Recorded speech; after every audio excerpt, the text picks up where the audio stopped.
दोस्तों, फिल्मी संगम चैनल पर आपका एक बार फिर स्वागत है। 9 जुलाई 2025 से गुरुदत्त की जन्म शताब्दी का वर्ष शुरू हो गया है और इस वर्ष हम आपको गुरुदत्त से संबंधित कुछ जानकारियां लगातार देते रहने का प्रयास करने वाले हैं। इसी सिलसिले में यह भी एक वीडियो है जहां हम गुरुदत्त का दक्षिण भारत से क्या संबंध था उस पर बात करने वाले हैं। तो आइए हम आगे बढ़ते हैं। पिछले कुछ समय से पैन इंडिया सिनेमा और बॉलीवुड पर हावी होता दक्षिण का सिनेमा की बातें काफ़ी की जा रही हैं। हकीकत यह है कि सिनेमा के उत्थान के साथ यह सब होता रहा है। यहाँ तक कि प्यासा, कागज़ के फूल और साहिब बीबी और गुलाम सहित कई कालजयी फिल्मों के सर्जक गुरुदत्त का भी दक्षिण के सिनेमा से जुड़ाव रहा है। गुरुदत्त ने अपनी फिल्मों में प्रेम, हानि, आंतरिक संघर्ष और असमानता के जटिल विषयों को उठाया। उनका सिनेमा अवसाद का सिनेमा माना जाता है क्योंकि उनके सिनेमा में उदासी ज़्यादा छाई रही। उनके निर्देशन और अभिनय की विशुद्ध प्रतिभा ने उन्हें एक महान किंवदंती बना दिया। जब देश जातिवाद और वर्ग भेद की खाई में पट रहा था और आत्मकेंद्रिता के रास्ते बढ़ रहा था, उसी दौर में गुरुदत्त ने नायक के रूप में अपने निजी जीवन में ही नहीं बल्कि देश की सामाजिक व्यवस्था और वास्तविकताओं के साथ हर दर्शक के डूबने व एहसास करने वाला सिनेमा बनाया। एक ऐसा सिनेमा जो करुणा में डूबे रहने और उसे आत्मसात करने की बात करता है।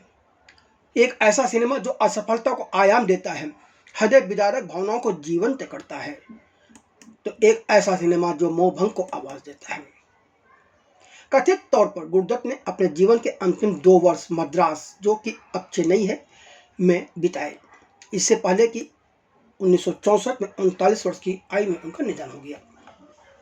गुरुदत्त की जन्म शताब्दी 9 जुलाई 2025 के अवसर पर दक्षिण के साथ उनके संबंधों पर हम एक नज़र डाल रहे हैं। अफसोस कि इस पर कहीं बात नहीं की गई है। यूँ तो गुरुदत्त का जन्म 9 जुलाई 1925 को दक्षिण भारत यानी कि बेंगलोर में ही हुआ था, पर उनका कार्यक्षेत्र कोलकाता और मुंबई ही रहा और यही हर जगह चर्चा में है, यही हर जगह लिखा हुआ है। लेकिन दिलचस्प बात यह है कि 1959 में 1959 में प्रदर्शित उनकी फिल्म कागज़ के फूल की शूटिंग का संबंध मद्रास से बहुत गहरा है। हालांकि फिल्म में इस बात को कहीं स्वीकार नहीं किया गया है। जी हाँ, फिल्म कागज़ के फूल को विजय वाहिनी स्टूडियो में खासकर वरापालानी इलाके में फिल्माया गया था, पर फिल्म में वाहिनी स्टूडियोज को कोई क्रेडिट नहीं दी गई। मद्रास, जो कि अब चेन्नई के है, के वाहिनी स्टूडियो में, विजय वाहिनी स्टूडियो में फिल्म कागज़ के फूल के जो दृश्य फिल्माए गए थे, उनमें फिल्म का शुरुआती दृश्य जिसमें नायक स्टूडियो के दरवाजे से अंदर आता है, विजय वाहिनी में फिल्माया गया था। क्रेन, आर्कलाइट और सेट जैसे स्टूडियो उपकरणों को दिखाने वाले अन्य दृश्य भी वहीं के फिल्माए गए थे। हालांकि फिल्म के क्रेडिट में इसका कहीं कोई जिक्र नहीं है। इसे आज गुरुदत्त इस फिल्म को, मतलब कागज़ के फूल को, आज गुरुदत्त की सर्वश्रेष्ठ फिल्म माना जाता है। जब 1959 में जब यह फिल्म रिलीज हुई थी तो सुपर फ्लॉप हो गई थी और गुरुदत्त की एकमात्र यह फिल्म है जो कि इस कदर असफल हुई कि उसने गुरुदत्त को भी तोड़कर रख दिया था। और सच है, इस फिल्म की असफलता से उन्हें इतना दुख हुआ कि उन्होंने कभी कोई दूसरी फिल्म निर्देशित न करने की कसम खा ली थी, और क्योंकि वह उसे अपने लिए दुर्भाग्य मानते थे। इसके बाद उन्होंने कुछ फिल्में बनाई बतौर निर्माता, लेकिन जैसे कि साहिब बीबी और गुलाम, लेकिन उन्होंने किसी भी फिल्म में बतौर निर्देशक अपना नाम नहीं दिया या खुद निर्देशित नहीं किया। बॉलीवुड के कई कलाकार हिंदी फिल्मों में असफल होने के बाद दक्षिण में जाकर अपने लिए काम के अवसर तलाश रहे हैं और वहाँ की फिल्मों में काम भी कर रहे हैं, फिर चाहे वह जितेंद्र रहे हों या सोनू सूद हों। इन दोनों संजय दत्त भी दक्षिण सिनेमा में अच्छा काम कर रहे हैं। इसी तरह से कहा जाता है कि फिल्म कागज़ के फूल की बुरी तरह असफल होने के बाद गुरुदत्त भी 2 साल तक मद्रास यानी कि आज का चेन्नई में जाकर रहे थे और अपने लिए काम के अवसर तलाशे थे। उस समय दक्षिण भारत फिल्म उद्योग तेजी से उभर रहा था और गुरुदत्त कथित तौर पर क्षेत्रीय फिल्मों के हिंदी रीमेक पर काम करने की संभावना को देख आकर्षित हुए थे।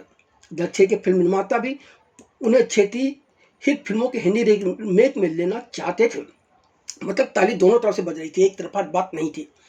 गुरदत्त ने जिस पहली दक्षिण भारतीय हिंदी फिल्म में मुख्य भूमिका निभाई वह थी 1963 में प्रदर्शित माला सिन्हा के साथ बनी उनकी फिल्म थी बहू रानी। इसका निर्देशन तेलुगु व तमिल फिल्म निर्माता बी प्रकाश राव ने किया था, जो कि 1958 में उत्तमा पुथिरम तथा 1964 में पदगोट्टी जैसी ब्लॉकबस्टर फिल्में दे चुके थे। हिंदी रीमेक से पहले तेलुगु में इस फिल्म को 1955 में अर्धांगी के नाम से और तमिल में पेनिन पेरुमई के नाम से बनाया गया था। तमिल संस्करण में जेमिनी गणेशन ने मुख्य भूमिका निभाई थी, जबकि तेलुगु संस्करण में अक्की नेनी नागेश्वर राव ने अभिनय किया था। और जब हिंदी भाषा में यह फिल्म बहू रानी के नाम से बनी तो इसमें गुरदत्त ने मुख्य भूमिका निभाई। बहू रानी एक ऐसे लड़के की कहानी है जिसके माँ बाप उसका विवाह एक गांव की लड़की से करवा देते हैं, लेकिन इस विवाह से वह खुद खुश नहीं है। इस कारण वह दहेज में आए सोने को नकली बताकर तलाक लेने की कोशिश करता है। फिर दुल्हन व उसका भाई उसे समझाते हैं कि वह भी शहर की लड़की बन सकती है। आप इस कहानी को यूँ भी कह सकते हैं कि यह कहानी एक ऐसे मुखर ग्रामीण महिला की है जो एक अर्धवृद्ध पुरुष से विवाह करती है और उसके ससुराल वालों द्वारा उसके साथ दुर्व्यवहार किया जाता है। मीना पिक्चर्स के बैनर तले बनी इस फिल्म का निर्देशन टी प्रकाश राव ने किया था। इसके संगीतकार सी रामचंद्रन थे। फिल्म में गुरदत्त के साथ माला सिन्हा, फिरोज खान, श्यामा, मनोरमा, आगा, मुकरी, प्रतिमा देवी, बद्री प्रसाद, ललिता पवार की भी आम भूमिकाएं थीं। बाद में 1975 में इस फिल्म को बंगला में बहू रानी के नाम से तथा हिंदी में दोबारा 1981 में ज्योति के नाम से बनाया गया था।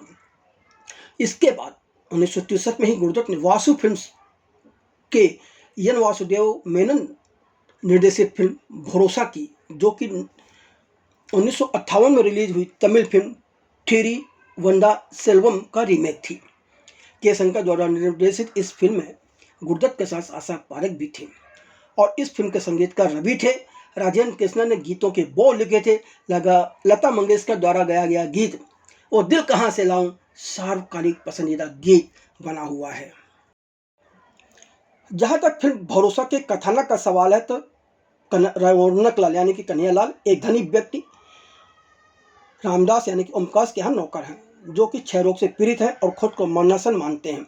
यह उस समय की बात है जिसमें टीबी यानी कि क्षय रोग का कोई स्थायी इलाज नहीं था।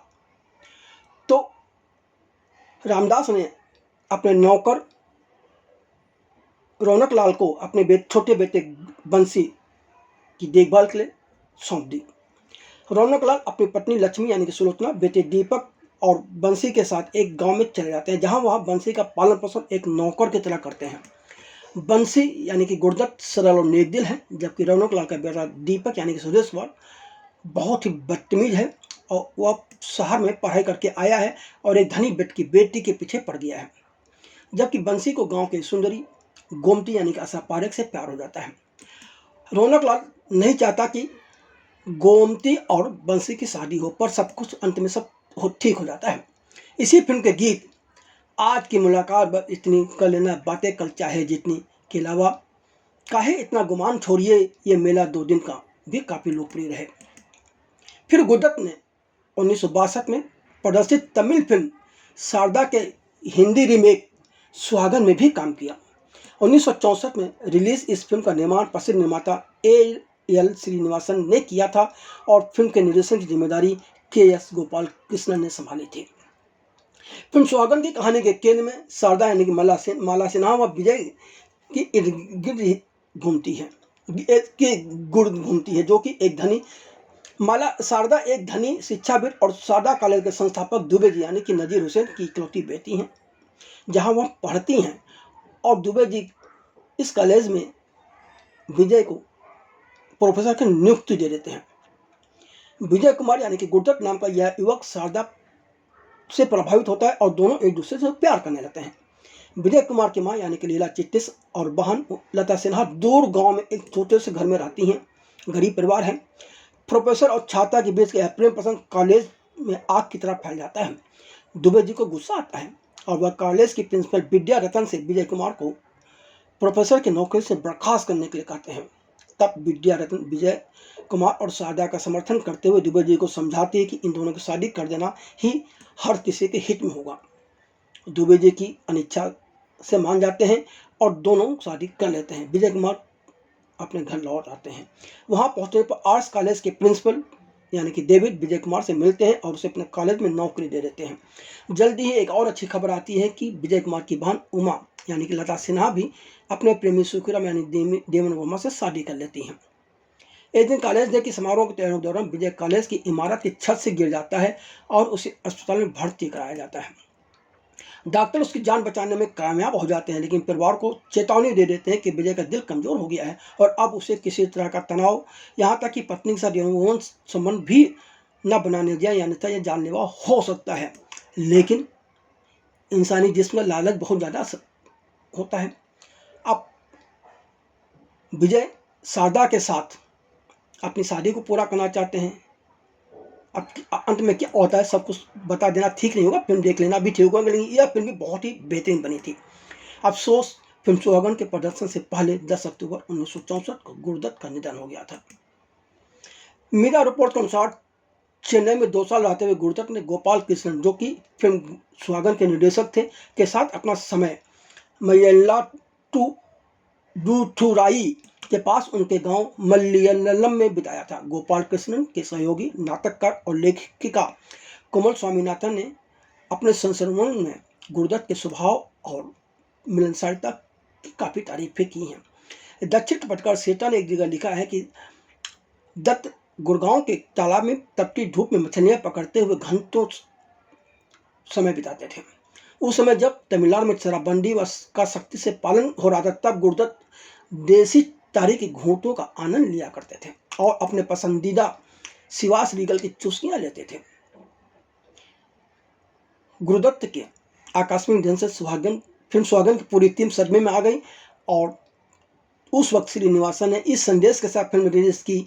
इस संदेश था, मैं विनम्रतापूर्वक यह फिल्म मेरे मित्र और आपके पसंदीदा स्वर्गीय श्री गुरुदत्त की चिरस्थायी स्मृति को समर्पित करता हूँ।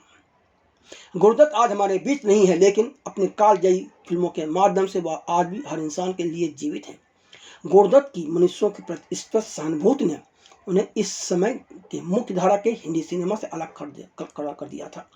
जहां अन्य लोग एक नए स्वतंत्र राष्ट्र के आशावाद से प्रेरित थे, वहीं गुरुदत्त ने तीव्र इच्छा, पीड़ा, परित्याग, स्त्री की लालसा और सफलता की कीमत को गहराई से दर्शाया। एक वक्त यह भी आया जब गुरुदत्त की समझ में आ गया था कि उनके प्रशंसक उनकी इज्जत नहीं करते, बल्कि उनकी फिल्मों की इज्जत करते हैं, उनके काम की इज्जत करते हैं। इसी बात को उनकी फिल्म प्यासा का गीत खुलकर कहता है।